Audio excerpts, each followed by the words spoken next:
Hello all welcome to IAC. So మనకి ఈరోజు SSC CGL exam జరిగింది కదా. సో దానికి సంబంధించిన షిఫ్ట్ 1 రిలేటెడ్ క్వశ్చన్స్ కావచ్చు అండ్ కాన్సెప్ట్స్ కావచ్చు, అవి డిస్కస్ చేద్దాం. అండ్ చాలా మంది స్టూడెంట్స్ మనకి ఈ రివ్యూస్ కింద క్వశ్చన్స్ పెడుతున్నారు కదా, అవి బాగా యూజ్ అవుతాయండి వేరే వాళ్ళకి. సో ఎవరైతే పెడుతున్నారో సో వాళ్ళ ఎఫర్ట్కి థ్యాంక్స్ చెప్పాలి. అండ్ మిగతా షిఫ్ట్స్ ఎవరైతే రాస్తున్నారో సో వాళ్ళు కూడా కమెంట్ చేయండి. మిగతా స్టూడెంట్స్ అట్లీస్ట్ ఒకసారి ఆ కమెంట్స్ చూసుకుంటారు, క్వశ్చన్స్ ఎలా ఫ్రేమ్ అవుతున్నాయి అనేది వాళ్ళకి ఒకసారి అర్థమవుతుంది. అండ్ ఫస్ట్ క్వశ్చన్ చూద్దాం. సో ఈ షిఫ్ట్ క్వశ్చన్స్ ఏవైతే ఉన్నాయో అవి డిస్కస్ చేసే ముందర మన స్టూడెంట్స్ చాలామంది కొంతమంది కమెంట్స్ పెట్టారండి. వాళ్ళు రాసిన ఎగ్జామ్ క్వశ్చన్స్ ఉంటాయి కదా వాళ్ళకి తెలిసినవి, అవి ఒక్కసారి మనం ఏదైనా మిస్ అయ్యామనుకోండి మళ్ళీ మీకు అది యూజ్ అవుతుంది. ఒక్కసారి అవి కూడా చూద్దాం. వీళ్ళు ఏం పెట్టారంటే ఫండమెంటల్ రైట్స్ ఆర్ అని చెప్పేసి ఒక క్వశ్చన్ అనేది పెట్టారంట, లేదా fundamental rights are justiciable but not DPSP. So ఇలాంటి కమెంట్స్ పెట్టారు. అంటే క్వశ్చన్ అనేది ఫండమెంటల్ రైట్స్ మీద ఇచ్చారు అండ్ ఆర్టికల్స్ని అడగలేదన్నమాట, ప్రాథమిక హక్కులకి సంబంధించి. So fundamental rights are basic human rights అని, లేదా కాన్స్టిట్యూషనల్ రైట్స్ అంటాం. అవి జస్టిసబుల్ కూడా. మీరు రిట్స్ ద్వారా సుప్రీంకోర్టుని కానీ హైకోర్టుని కానీ అప్రోచ్ కావచ్చు. కానీ DPSP directive principles of state policy లాంటివి ఏంటి అంటే మీరు రిట్స్ ద్వారా కానీ నార్మల్గా కానీ కోర్ట్స్ని అప్రోచ్ కాలేరనమాట. ఇవి మాకు అందలేదు, ఇవి మాకు అందాయి ఇలాగా. సో మేబీ ఆ ఫ్రేమ్లో ఏమన్నా క్వశ్చన్ అనేది అడిగి ఉండొచ్చు. ఆర్టికల్స్గా కాకుండా ఒక థియరీగా ప్రాథమిక హక్కుల నుంచి క్వశ్చన్ పడినట్టు ఉందన్నమాట.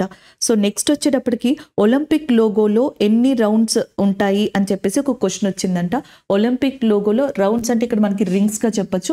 సో టోటల్గా 5 రింగ్స్ ఉంటాయి అనమాట డిఫరెంట్ కలర్స్తో. అందులో మనకి అమెరికాకి సంబంధించి ఆసియా, ఆఫ్రికా, యూరప్ అండ్ ఏషియాకి సంబంధించిన కాంటినెంట్స్ని రిప్రజెంట్ చేస్తారనమాట.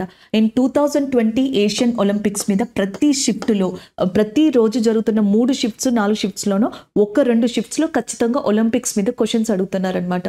అలాగే 2020 ఒలింపిక్స్లో మనకి థామస్ బచ్ అనే పర్సన్ ఎవరైతే ఉన్నారో ఈయన ప్రెసిడెంట్గా ఉన్నారు. ఆ గేమ్స్ జరిగినప్పుడు ఒలింపిక్ ప్రెసిడెంట్గా ఉన్నది ఈయన. అలాగే ఇండియన్ ఒలింపిక్ అసోసియేషన్కి ఫస్ట్ ఫీమేల్ పర్సన్ ప్రెసిడెంట్గా అయ్యింది ఎవరు అంటే పిటి ఉష గారు అనమాట.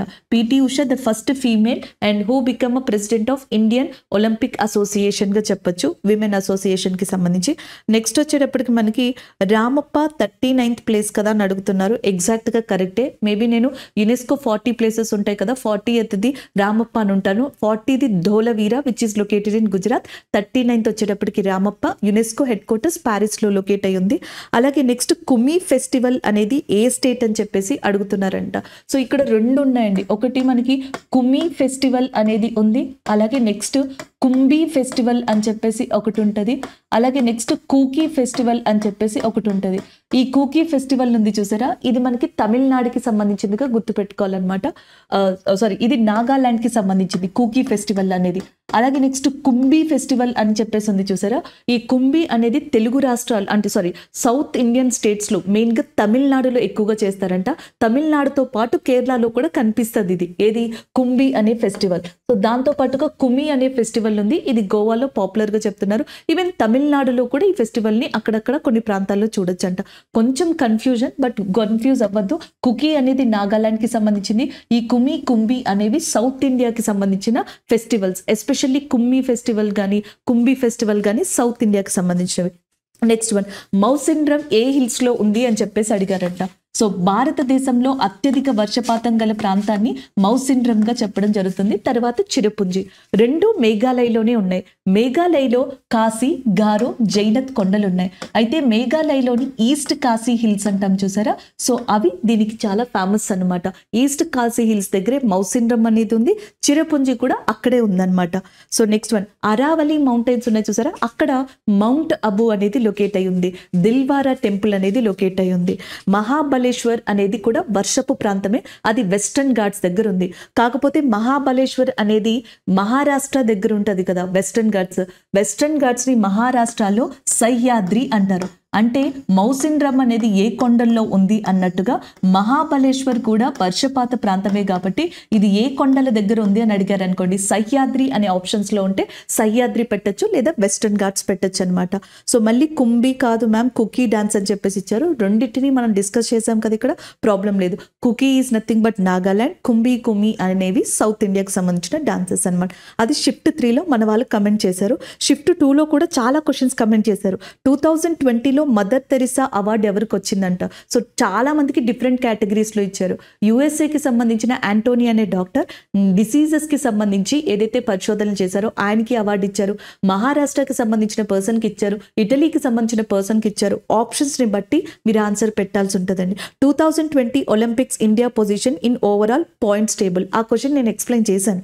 Next one, mineral which are located in Odisha. అది ఆప్షన్స్ బట్టి ఉంటుంది. ఒడిస్సాలో మనకి బాక్సైట్ అనేది ఎక్కువగా దొరుకుతుంది. బాక్సైట్ అని దాని నుంచి అల్యూమినియంని జనరల్గా తీయచ్చు. కాబట్టి Odisha is very rich in bauxite reserves. దాని తర్వాత మాంగనీస్ కానీ ఐరన్ కానీ ఇవన్నీ కూడా ఎక్కువగా కనిపిస్తాయి. బట్ బాక్సైట్ అనేది ఎక్కువ ప్రామినెంట్ అనమాట ఒడిస్సాలో. టాప్ నోట్ స్టేట్గా కూడా చెప్పచ్చు. బట్ అక్కడ ఆప్షన్స్ ఎలా ఇచ్చారు, నన్నా, ఆల్ ఆఫ్ ద ఎబోవా, ఒకే మినరల్ అడిగారా, మనకి ఐడియా లేదు. Next one, 3 statements about employment అని చెప్పేసి అడిగారంట. ఉద్యోగానికి సంబంధించి టైప్స్ ఆఫ్ ఎంప్లాయ్మెంట్స్లో క్వశ్చన్ అడిగి ఉండొచ్చు. Person belongs to the dance forms of musical instruments, అవి మనం చెప్పుకున్నాం కూడా. సో నెక్స్ట్ వన్, C2H5 ఈ ఇథైల్ రిలేటెడ్ అంటారు కదా, దానికి సంబంధించి ఒక క్వశ్చన్ అడిగారంట. CH3COOH plus O2, CH3COOH plus O2 దీని యొక్క ఎండ్ ప్రొడక్ట్ ఏంటి, ఇలాంటి క్వశ్చన్స్ని అడిగారంట. Right to property removed from అనేది మనం చెప్పుకున్నామండి ఆ ఆర్టికల్స్ గురించి. అండ్ పార్ట్ 20, పార్ట్ 22, నేను అమెండ్మెంట్ ఆర్టికల్ 368 పార్ట్ 22 అని చెప్పానంట. పార్ట్ 22 కాదు, పార్ట్ 20, అది సరి చేసుకోండి. So next one, Olympic logo ఎన్ని రౌండ్స్ ఉంటాయి. 2015 కరెంట్ అఫైర్స్ నుంచి అడుగుతున్నారంట. మీరు భయపడద్దు. 2015 కరెంట్ అఫైర్స్ అనే కన్నా ఆ కరెంట్ అఫైర్స్ కాస్త రాను రాను ఈ సంవత్సరం కరెంట్ అఫైర్స్ వచ్చాయి చూసారా, అవి 2025కి స్టాట్ పార్ట్ కింద మారుతాయి, జీకే పార్ట్ కింద. సో 2015లో వచ్చినవి కూడా అలాగే అడుగుతున్నారు. టఫ్గానే ఉన్నాయి కాదన్ను, బట్ జీకే పార్ట్లో అడుగుతున్నారు. దాన్ని కరెంట్ అఫైర్స్ అని చెప్పేసి ప్రజెంట్గా అనుకుని భయపడద్దు అనమాట. సో నెక్స్ట్ వన్, చాగాయ్ డాన్స్ ఫెస్టివల్ అనేది ఏ స్టేట్లో సెలబ్రేట్ చేసుకుంటారని అడుగుతున్నారు. చాగాయ్ కానీ హార్నబిల్ కానీ ఇవన్నీ ఎక్కడ సెలబ్రేట్ చేసుకుంటారంటే నాగాలాండ్ స్టేట్లో సెలబ్రేట్ చేసుకోవడం జరుగుతుంది. బ్యాటిల్ ఆఫ్ బక్సార్ అనేది ఏ British fought by which British person అని చెప్పేసి అడిగారంట. బ్యాటిల్ ఆఫ్ బక్సార్ యుద్ధం ఉంది చూసారా, ఈ బ్యాటిల్ ఆఫ్ బక్సార్ యుద్ధం అనేది 1764లో జరిగిందనమాట. సో దీంట్లో హెక్టార్ మున్రో అనే పర్సన్ బ్రిటిషర్స్ తరపున, మీర్ కాసిం, షా అలం టూ, సో వీళ్ళందరూ కూడా మనకి వాళ్ళకి ఎగ్నెస్ట్ గా జరిగిందనమాట battle of Buxar. Battle of Plassey 1757లో సిరజుద్దుల్లాకి రాబర్ట్ క్లైవ్ బ్రిటిష్ ఫోర్సెస్ కి మధ్యలో జరిగింది. So next one, which country hosted third Asian games అని చెప్పేసి అన్నారు. సో మనకి 2022లో ఏషియన్ గేమ్స్ ని చైనా కండక్ట్ చేసిందనమాట. తిరిగి 2026లో ఏషియన్ గేమ్స్ ని జపాన్ కండక్ట్ చేయబోతుంది. జపాన్ 1958లో థర్డ్ ఏషియన్ గేమ్స్ ని కండక్ట్ చేసిందంట. దాని తర్వాత మళ్ళీ 2026లోని ఏషియన్ గేమ్స్ ని కండక్ట్ చేస్తుంది. మేబీ దానికి సంబంధించి ఏదైనా అడిగి ఉండొచ్చు. Fundamental rights 20th part of amendment, Mawsynram hills మీద ఒక క్వశ్చన్ వచ్చింది. క్రిస్టియన్ డే రిలేటెడ్గా ఒక ఆప్షన్ అడిగారంట. ఈస్టర్, క్రిస్మస్ అండ్ ఫ్రైడే, అంటే ఏదైతే మనకి క్రీస్ట్ ఈజ్ సెలబ్రేటెడ్ యాజ్ అని చెప్పేసి ఒక క్వశ్చన్ వచ్చిందని అన్నారు. ఈస్టర్ ఆన్సర్ అనేది కరెక్ట్ ఆన్సర్ అవుతుంది. అండ్ చాగాయ్ డాన్స్కి సంబంధించి అడిగారు. అండ్ ఇవి మొత్తం క్వశ్చన్స్ అన్నీ కూడా బ్యాటిల్ ఆఫ్ బక్సార్ గురించి అడిగారు, ప్రోపెన్ కెమికల్ ఫార్ములా. సో ఇవి ఓవరాల్గా మనం కొన్ని క్వశ్చన్స్ నిన్న షిఫ్ట్ 1, షిఫ్ట్ 2, షిఫ్ట్ 3లో డిస్కస్ చేసుకున్నాం కదా. ఇంకొంతమంది స్టూడెంట్స్ మనకి రెస్పాండ్ అయ్యి కమెంట్స్ పెట్టారనమాట. ఇవి మీకు ఏమన్నా ఎక్కడైనా యూజ్ అవ్వచ్చు. క్వశ్చన్స్ అనేవి ఇలా ఇస్తున్నారంట, ఒకసారి చూసుకోండి. సో ఈ రోజు షిఫ్ట్ 1లో ఇచ్చిన క్వశ్చన్స్లో హిస్టరీ రిలేటెడ్గా 2 క్వశ్చన్స్ ఉన్నాయి. Slave dynasty related question, vernacular press యాక్ట్కి సంబంధించిన క్వశ్చన్ అనేది అడిగారంట. సో స్లేవ్ డైనాసిటీ రిలేటెడ్ ఎలా అడుగుండొచ్చు, స్లేవ్ డైనాసిటీని ఎవరు ఎస్టాబ్లిష్ చేశారు అని అడుగుండొచ్చు. కుతుబుద్దీన్ ఐబక్. సో ఆయన యొక్క ఇంకొక పేరు ఏంటి అని చెప్పేసి అడుగుండొచ్చు. లక్బక్ష్ అనేది కుతుబుద్దీన్ ఐబక్ యొక్క ఇంకొక పేరుగా ఉంటుంది అనమాట. అలాగే ఆయన ఎలా చనిపోయారు అంటే చౌగన్, అంటే హార్స్ పోలో ఆడుతూ చనిపోవడం జరిగింది. కుతుబుద్దీన్ ఐబక్ యొక్క కొడుకు ఎవరు అని అడిగారు అనుకోండి, ఆరామ్ బక్ష్ గా చెప్పడం జరుగుతుంది. అలాగే కుతుబుద్దీన్ ఐబక్ వచ్చేటప్పటికి కుతుబ్ మినార్ అనే దాన్ని స్టార్ట్ చేశారు. సో దాంతో పాటుగా ఢిల్లీలో కువాత్ ఉల్ ఇస్లాం అనే దాన్ని, అలాగే నెక్స్ట్ అజ్మీర్లో అధాయి దిన్కా జానోపరా అనే దాన్ని స్టార్ట్ చేశారనమాట, నిర్మించడం జరిగింది కుతుబుద్దీన్ ఐబక్. సో దాని తర్వాత స్లేవ్ డైనాసిటీ రియల్ ఫౌండర్ గా ఇల్తుత్మిష్ అనే పర్సన్ ని చెప్పడం జరుగుతుంది.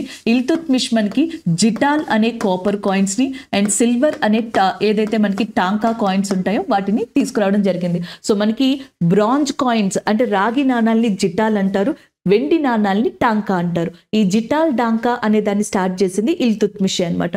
సో ఇల్తుత్మిష్ 40 స్లేవ్స్ కి సంబంధించి చహల్ గని అనే సిస్టమ్ ని కూడా స్టార్ట్ చేయడం జరిగింది. ఇందులోంచి ఎక్కడి నుంచైనా క్వశ్చన్ అడుగుండొచ్చు.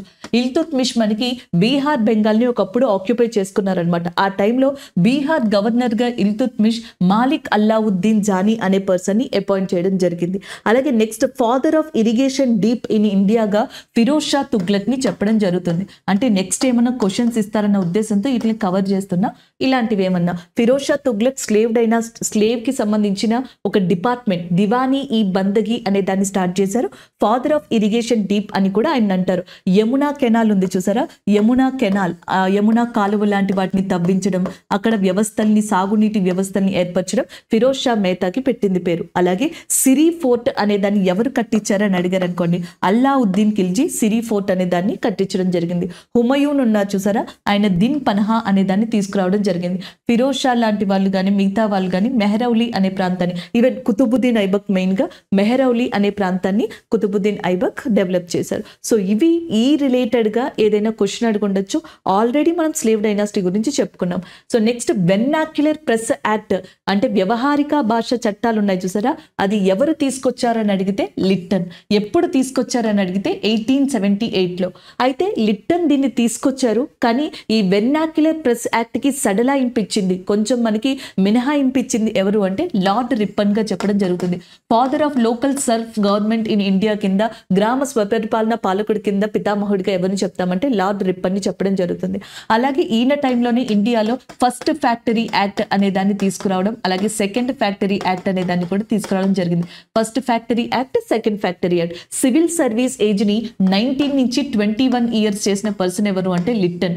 దాన్ని మళ్ళీ 21 నుంచి 19 ఇయర్స్ చేసిన పర్సన్ ఎవరంటే లార్డ్ రిప్పన్ గా చెప్పడం జరుగుతుంది.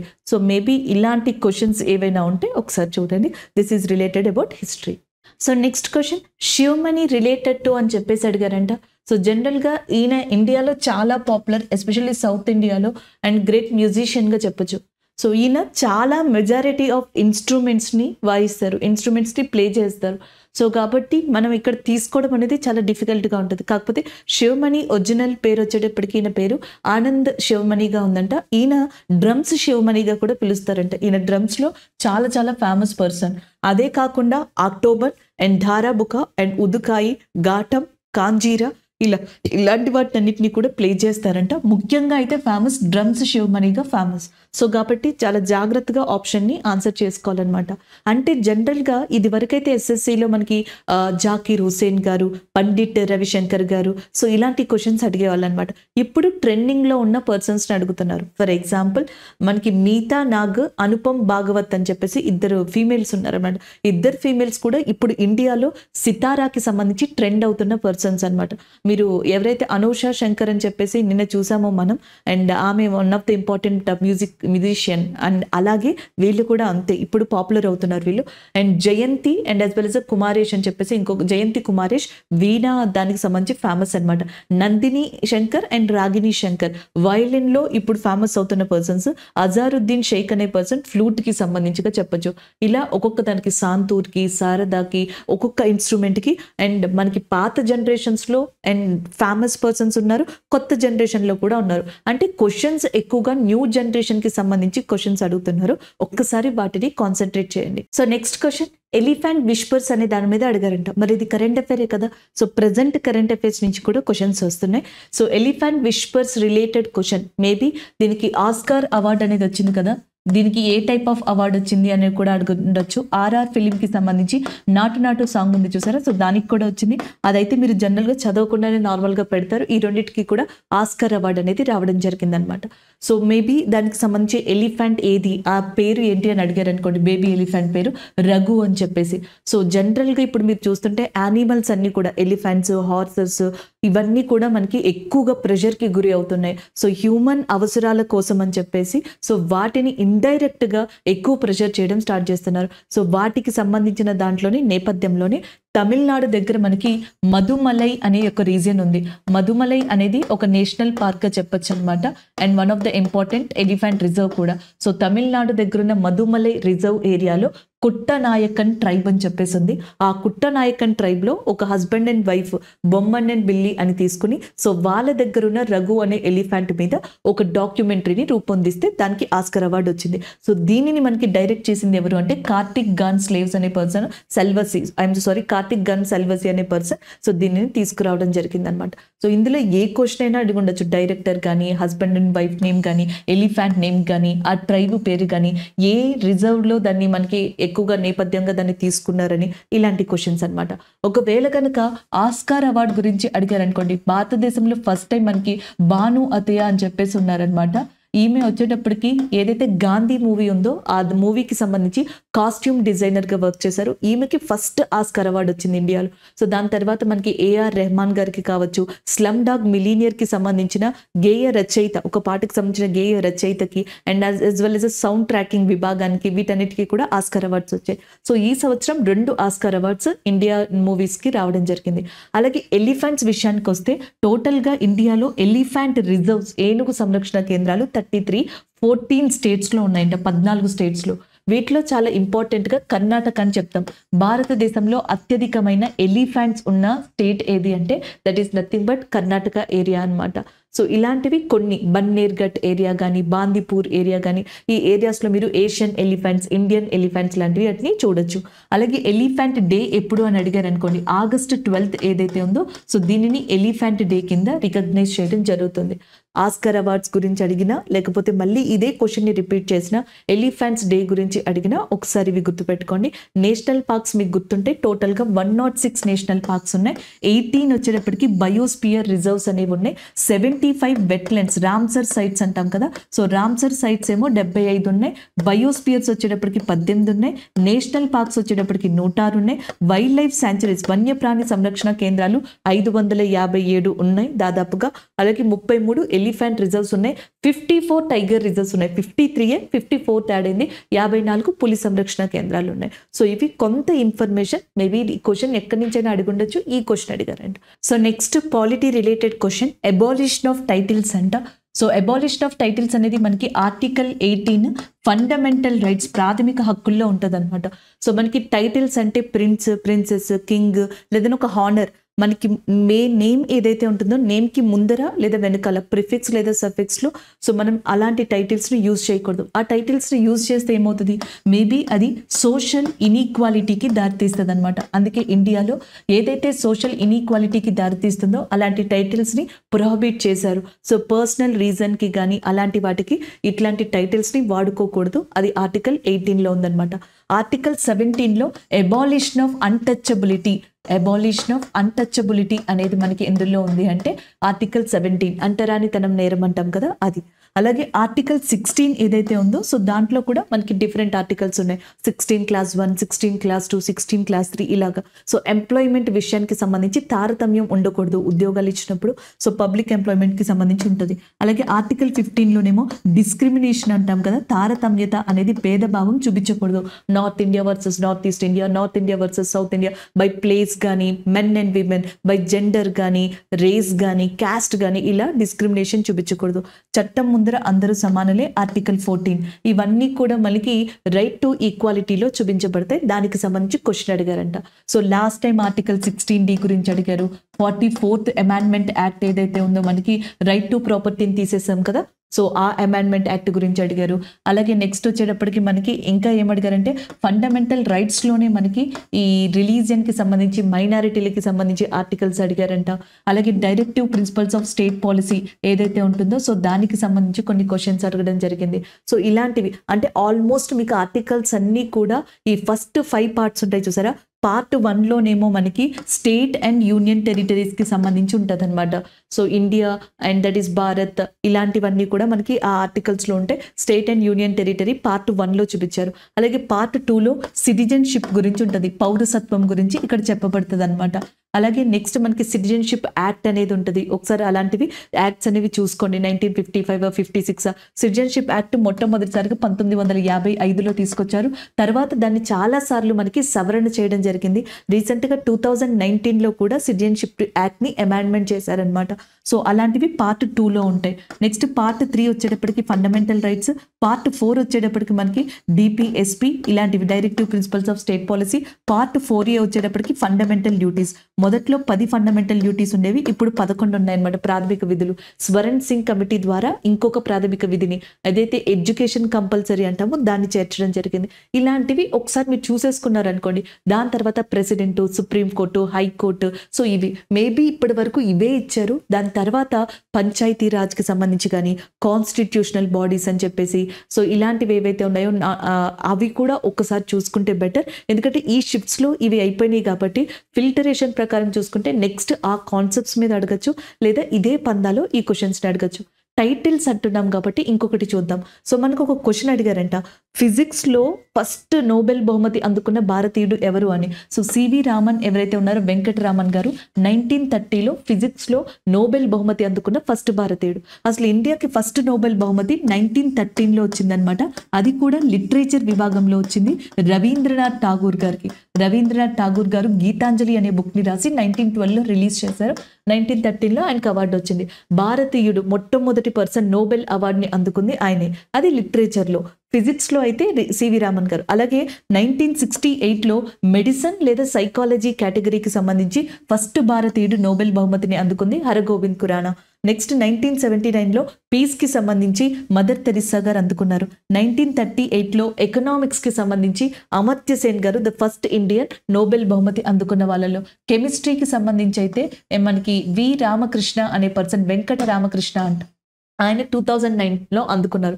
మళ్ళీ మనకి ఎవరైతే కైలాష సత్యార్థి గారు ఉన్నారో ఈయన 2004లో పీస్కి సంబంధించి నోబెల్ బహుమతి అందుకోవడం జరిగింది. Again in 2019 the Nobel prize in economics received by the Abhijit Banerjee. Recent person అయితే ఈయనే అనమాట.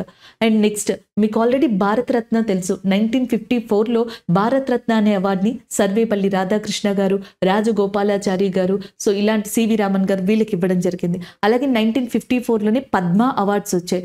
మొట్టమొదటి పద్మ అవార్డ్స్ని అందుకున్నది, కేటగిరీస్ మర్చిపోండి, పద్మవిభూషణ్, పద్మశ్రీ మర్చిపోయి మొట్టమొదటిగా పద్మ అవార్డ్స్ని అందుకున్నది ఎవరు అంటే ఒకటి సత్యేంద్రనాథ్ బోస్ గారు. సత్యేంద్రనాథ్ బోస్ ఎవరైతే ఉన్నారో ఆయన. అండ్ నెక్స్ట్ వచ్చేటప్పటికి నందాలాల్ బోస్ గారు, జాకీర్ హుసేన్ గారు, కేకే మీనన్ గారు, and as well as next Dorjee గారు, వాంగ్చుక్ గారు. సో వీళ్ళు మొట్టమొదటిగా పద్మ అవార్డ్స్ని అందుకున్న వాళ్ళలో ఫస్ట్ పర్సన్స్గా ఉన్నారనమాట. సో తర్వాత వీళ్ళకి పద్మభూషణ్, పద్మవిభూషణ్ మిగతావి ఇచ్చారు. 1954లో అయితే వీళ్ళు పద్మ అవార్డ్స్ని ఎస్టాబ్లిష్ చేశాక గెలుచుకున్నారు. Oscar, Nobel, Padma awards, Bharat Ratna ఇలాంటి వాటి నుంచి ప్రజెంట్ అవార్డ్స్ని కానీ ఫస్ట్ అవార్డ్స్ని కానీ అడుగుతారు. కానీ ఇప్పుడున్న ఎగ్జామ్ ట్రెండ్ చూస్తే ప్రజెంట్ ఎక్కడా టచ్ చెయ్యట్లా, సో కొంచెం బ్యాక్కి వెళ్తున్నారు. కాబట్టి ఇండియాకి సంబంధించి ఒకసారి ఆ జోనర్ కూడా చూసుకుంటే మంచిది. So next one surface tension related question అనేది వచ్చిందంట. మేబీ సర్ఫేస్ టెన్షన్ ఫార్ములా అనేది అడిగారు అనుకోండి, T = ఫోర్స్ బై లెంత్ అనే దాన్ని చెప్పచ్చు, లేదా దీన్ని సర్ఫేస్ టెన్షన్గా తీసుకుంటే 1/2 × ఫోర్స్ బై లెంత్. సో ఇలా మనం రిప్రజెంట్ చేయొచ్చు. లేదా సర్ఫేస్ టెన్షన్ యూనిట్స్ అని అడిగారు అనుకోండి, Nm/m అనేది సర్ఫేస్ టెన్షన్కి మనం యూనిట్స్గా చెప్తాం. సర్ఫేస్ టెన్షన్ అంటే సో ఏదైనా సరే ఒక ద్రవం అనేది ఒక ఫేజ్ని అంటే ఇంకొక అనదర్ ఫేజ్ని కాంటాక్ట్ అయినప్పుడు మినిమం సర్ఫేస్ ఏరియాని ఆక్యుపై చేసుకోవడానికి ట్రై చేస్తుంది. సో దాన్ని మనం సర్ఫేస్ టెన్షన్గా చెప్తాం. సో లిక్విడ్ అనేది మ్యాక్సిమం వేరే సర్ఫేస్తో కానీ వేరే ఫేజ్తో కానీ కాంటాక్ట్ అయినప్పుడు, సో జనరల్గా ఇది వాటర్ అనుకోండి, వాటర్ అనేది మనం గ్లాస్లో పోసినప్పుడు కానీ అంటే సాలిడ్తో కాంటాక్ట్ అయినప్పుడు కానీ ఈవెన్ లిక్విడ్తో కాంటాక్ట్ అయినప్పుడు కానీ మినిమం ఏరియాని ఆక్యుపై చేసుకోవడానికి ట్రై చేస్తుంది, ఒక ఎలాస్టిక్ బిహేవియర్ని చూపిస్తుంది. సో అలాంటి దాన్ని సర్ఫేస్ టెన్షన్గా చెప్పడం జరుగుతుంది. అలాగే నెక్స్ట్ సర్ఫేస్ టెన్షన్ అనేది హైడ్రోజన్కి 2.4, హీలియంకి 0.16, వాటర్కి చాలా తక్కువ 0.072, సోడియం క్లోరైడ్కి ఎక్కువ ఉంటుంది 114 Nm/m ఉంటుంది. మేబీ ఎక్కడి నుంచి అడిగారు అనేది తెలియదు కాబట్టి ఇలా తీసుకోవచ్చు అనమాట. The least surface area which is occupied by the water when it is contacted with the other surface or the elastic behaviour of the water when it is contacted with the other face or other medium, and that is called as a surface tension గా చెప్పొచ్చు అనమాట. Surface tension తో పాటుగా మనకి బెర్నౌల్లిస్ theorem అని చెప్పేసి ఉంటుంది. బెర్నౌల్లిస్ theorem ఎక్కువగా మనకి ఈ height, speed, pressure, fluid dynamics అంటాం చూసారా. ఫ్లూయిడ్ డైనమిక్స్ అంటే మనకి మెయిన్గా ఎయిర్కి సంబంధించి కావచ్చు, ఇలాంటి వాటికి. సో దానికి రిలేటెడ్గా ఉంటుంది. ఒకసారి అది చూసుకోండి.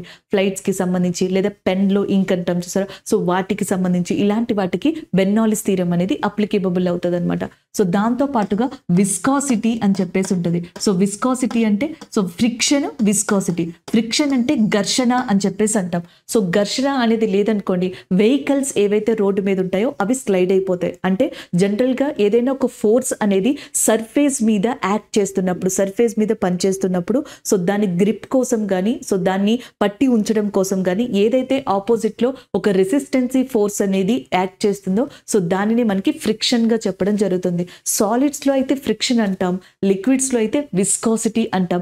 The resistancy force which is applied or which is formed in fluids or liquids is called as a viscosity. Viscosity, Bernoulli's theorem, friction, surface tension ఇవన్నీ ఒకసారి ఫిజిక్స్ లో చూసుకోండి. సో వీటితో పాటుగా నెక్స్ట్ మీకు సౌండ్ అండ్ లైట్ నుంచి కూడా questions రావచ్చు. బట్ స్టూడెంట్స్ చెప్పట్లా, మనకి సైన్స్ కి జిఎస్కి వచ్చినంత రెస్పాన్స్ మనకి సైన్స్ క్వశ్చన్స్ కూడా పెడితే బాగుండేది. కొన్ని 1 or 2 క్వశ్చన్స్ పెడుతున్నారనమాట. ఈ ఫార్ములాకి సంబంధించి కెమిస్ట్రీ క్వశ్చన్, సో ఇలాంటివని. సౌండ్ కి సంబంధించి మీకు ఫ్రీక్వెన్సీ కానీ, ఇంటెన్సిటీ కానీ, లేకపోతే సాలిడ్, లిక్విడ్స్, గ్యాసెస్ కి సంబంధించి ఏది దాంట్లో సౌండ్ అనేది అతి వేగంగా వెళ్తుంది, అతి తక్కువగా వెళ్తుంది, ఇలాంటివి ఉంటాయి చూసారా. సో ఫ్రీక్వెన్సీకి వచ్చేటప్పటికి యూనిట్స్ గా హర్ట్జ్ అనే దాన్ని తీసుకోవడం జరుగుతుంది. సో ఇంటెన్సిటీని డెసిబెల్స్ లో మనం మెజర్ చేయడం జరుగుతుంది. సో లైట్ లో వచ్చేటప్పటికి కాన్వెక్స్ అని చెప్పేసి, లేకపోతే కాన్కేవ్ అని చెప్పి ఇలాంటివి ఏవైతే ఉంటాయో, పుటాకార దర్పణం, కుంభాకార దర్పణం, పౌనపుణ్యం, ఒక్కసారి అవి కూడా చూసుకోండి. ఈ చాప్టర్స్ మీకు బాగా యూజ్ అవుతాయి ఎస్ఎస్సిలో. So next question, who is the first female, అది కూడా ఇండియన్ కి సంబంధించి, to win gold medal in Olympics. Who is the first Indian female and win Olympic gold medal అని చెప్పేసి అడుగుతున్నారు. ఆన్సర్ కరణం మల్లేశ్వరి గారు. సో ఆమె గెలుచుకోవడం జరిగింది వెయిట్ లిఫ్టింగ్ విభాగానికి సంబంధించి. అది కూడా సిడ్నీ 2000 ఒలింపిక్స్ ఏవైతే జరిగాయో సో దాంట్లో వెయిట్ లిఫ్టింగ్ విభాగంలో గోల్డ్ మెడల్ని కరణం మల్లేశ్వరి గారు అందుకున్నారు. సో నేను చెప్పాను కదా ఒలింపిక్స్ నుంచి ఏదో ఒక క్వశ్చన్ ఉంటుంది అని చెప్పి. అలాగే ఈ సంవత్సరం స్పెషల్ ఒలింపిక్ వరల్డ్ గేమ్స్ అనేవి జరిగాయి. సో దాంట్లో ఇండియా 202 టైటిల్స్ ని గెలుచుకుందనమాట, మెడల్స్ ని. అది మనకి జర్మనీలోని బెర్లిన్ ఉంది చూసారా, అక్కడ ఈ గేమ్స్ అనేవి కండక్ట్ చేశారనమాట. అలాగే 2020 టోక్యో ఒలింపిక్స్ లో మొట్టమొదటిసారిగా కరాటేని కూడా ఇంట్రడ్యూస్ చేయడం జరిగింది. అంటే which sport is introduced in 2020 Olympics అని అడిగారు అనుకోండి, కరాటే. అలాగే 1900 ఒలింపిక్స్ లో రబ్బీని ఇంట్రడ్యూస్ చేశారు. గోల్ఫ్ నేమో 2016 ఒలింపిక్స్ లో ఇంట్రడ్యూస్ చేయడం జరిగింది. అలాగే 2024 లో ఒలింపిక్స్ అనేవి మనకి ప్యారిస్ లో జరుగుతున్నాయి. దీనికోసం అని చెప్పేసి ఇండియాకి సంబంధించిన రిలయన్స్ ఇండస్ట్రీస్ ఉన్నాయి కదా, సో ఈ రిలయన్స్ ఇండస్ట్రీ ప్యారిస్ లో ఒక ఒలింపియన్ హౌస్ అనే దాన్ని కూడా కన్స్ట్రక్ట్ చేయబోతుంది ఇండియన్ ప్లేయర్స్ కోసం. సో ఇది ఓవరాల్ గా కొంత ఇన్ఫర్మేషన్ నేను ఇక్కడ ఇస్తున్నాను. సో మళ్ళీ ఒలింపిక్స్ ని తిరిగి క్వశ్చన్స్ అలాంటివి ఫామ్ చేస్తారా లేదా కొత్తవి ఇస్తారా అనేది నో ఐడియా, కాబట్టి ఒక్కసారి ఇవి జస్ట్ చూడండి అంతే. సో నెక్స్ట్ వన్, పరమవీర చక్ర రిలేటెడ్ క్వశ్చన్ అంట. సో రీసెంట్ గా మనకి అండమాన్ అండ్ నికోబార్ లో 21 ఐలాండ్స్ ఏవైతే పేర్లు పెట్టకుండా ఉన్నాయో, అన్మాన్డ్ ఐలాండ్స్, సో వాటికి అన్నేమ్డ్ ఐలాండ్స్, సో వాటికి మనకి పరమవీర చక్రకి సంబంధించి ఎవరైతే బిరుదులు అందుకున్నారో వాళ్ళ పేర్లను పెట్టారంట. సో ఇది ప్రైమ్ మినిస్టర్ నరేంద్ర మోడీ గారు అనౌన్స్ చేశారు. అయితే పరమవీర చక్ర అంటే అర్థం wheel of the ultimate brave. యుద్ధాల్లో శత్రువులకి ఎదురుగా ఎవరైతే మనకి ధైర్య సాహసాలు చూపించారో అలాంటి వాళ్ళకి ఈ అవార్డ్స్ ఇవ్వడం జరుగుతుంది. During the war times who showed that ultimatum bravery in the war field గా చెప్పడం జరుగుతుంది. సో వాళ్ళకి పరమవీర చక్ర అవార్డుని ఇస్తారు. ఇది పోస్తుమస్ అంటే చనిపోయిన తర్వాత కూడా ఇవ్వడం జరుగుతుంది. అది వాళ్ళ కుటుంబ సభ్యులకి అందజేస్తారు. ఇండియాలో ఇప్పటి వరకు 21 పరమవీర చక్ర అవార్డ్స్ని ఇచ్చారు. అందుకే 21 నేమ్స్ని అక్కడ అండమాన్ అండ్ నికోబార్లో అనౌన్స్ చేశారనమాట. ఫస్ట్ పరమవీర చక్ర అందుకున్నది మేజర్ సోమనాథ్ శర్మ. అండ్ లాస్ట్లో అంటే 1999 తర్వాత మళ్ళీ పరమవీర చక్ర ఇవ్వలేదు. 1999లో కెప్టెన్ విక్రమ్ బాత్రా ఎవరైతే ఉన్నారో, మనకి కార్గిల్ యుద్ధం జరిగినప్పుడు ఆపరేషన్ విజయ్ అనేది జరిగింది కదా, సో అప్పుడు ఆయన చనిపోయారనమాట. ఆయన చనిపోయిన తర్వాత విక్రమ్ బాత్రా గారికి ఈ అవార్డు అనేది లభించింది. సో ఇలా 21 ఫస్ట్ వచ్చింది మేజర్ సోమనాథ్ శర్మ గారికి, అండ్ అంటే లాస్ట్ లో 21% విక్రమ్ బాత్రా గారుగా ఉన్నారు. ఈ 21లో 14 ఏమో చనిపోయిన తర్వాత ఇచ్చారు, అండ్ మిగిలినవి బతికుండగానే ఆ పర్సన్స్కి ఇవ్వడం జరిగింది అనమాట, ఎలైవ్ ఉన్నారు వాళ్ళు. అండ్ నెక్స్ట్ వన్, ఇందులో 21 అవార్డ్స్లో 16 అవార్డ్స్ అనేవి కేవలం ఇండియా పాకిస్తాన్ యుద్ధాలకు సంబంధించి ఎవరైతే మనకి ధైర్య సాహసాలు చూపించారో అలాంటి వాళ్ళకి ఇచ్చారు. అలాగే ఈ 21లో 20 ఏమో ఇండియన్ ఆర్మీకి సంబంధించి అందుకున్నారు. అండ్ ఒకటి వచ్చేటప్పటికి ఇండియన్ ఎయిర్ ఫోర్స్కి సంబంధించి అందుకున్నారు.